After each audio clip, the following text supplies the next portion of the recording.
bonsoir, bienvenue au Grand Journal. Deux adolescents, Nicolas Houle, 16 ans, et Charles Coulombe, 17 ans, ont perdu la vie de façon tragique hier soir à Saint-Dominique, près de Joliette. Leur voiture a été complètement démolie par une mini-fourgonnette. La vitesse et l'alcool pourraient être en cause. Le conducteur de la voiture avait son permis de conduire depuis seulement 3 mois. À peine entré dans le petit garage de Sainte-Élisabeth, on voit les deux véhicules impliqués dans l'accident survenu hier soir. Vers 23 heures, suite à une perte de contrôle due à une vitesse probablement excessive, la petite Honda Civic verte s'est retrouvée à contresens sur le rang Saint-Thomas. Le conducteur, qui est un jeune conducteur avec très peu d'expérience de conduite, a peut-être effectué une manœuvre qui a empiré sa situation. Le conducteur de la Civic, Nicolas Houle, 16 ans, et son passager, Charles Coulombe, 17 ans, sont décédés. Les policiers ont détecté une odeur d'alcool dans le véhicule.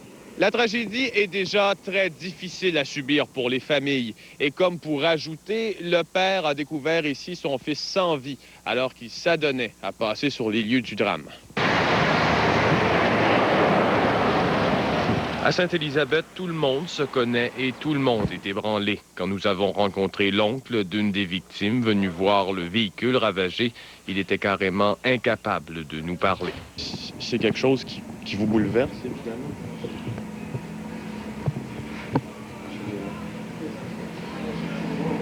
Qu'est-ce qui vous vient en tête? Même chose pour les amis de Nicolas rencontrés sur les lieux de la tragédie. Oh non, j'espère. Non, j'avoue autant pas.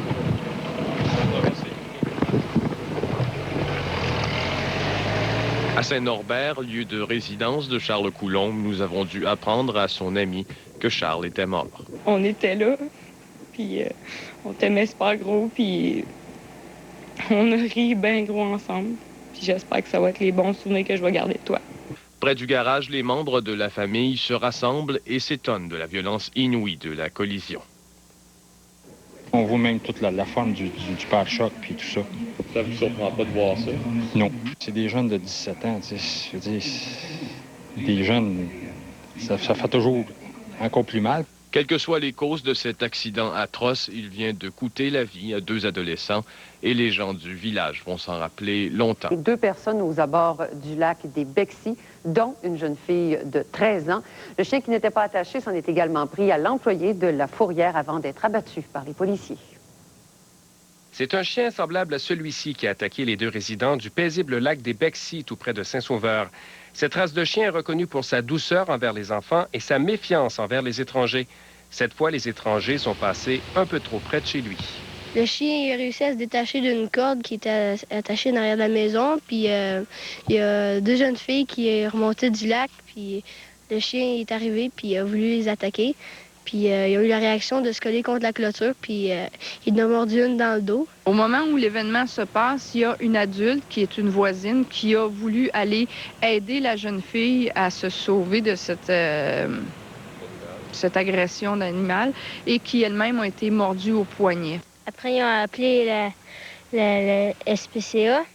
Puis là, la madame est venue se garer ici, puis le chien était chez eux. Puis là, la madame, elle a essayé d'aller le chercher. Puis elle s'est faite mordre. Voilà la marque que l'animal a laissée sur le dos de la fillette de 13 ans. La jeune fille s'en est bien tirée dans les circonstances. Les 2 autres victimes qui ont refusé Participe aux soirées d'ouverture et de clôture.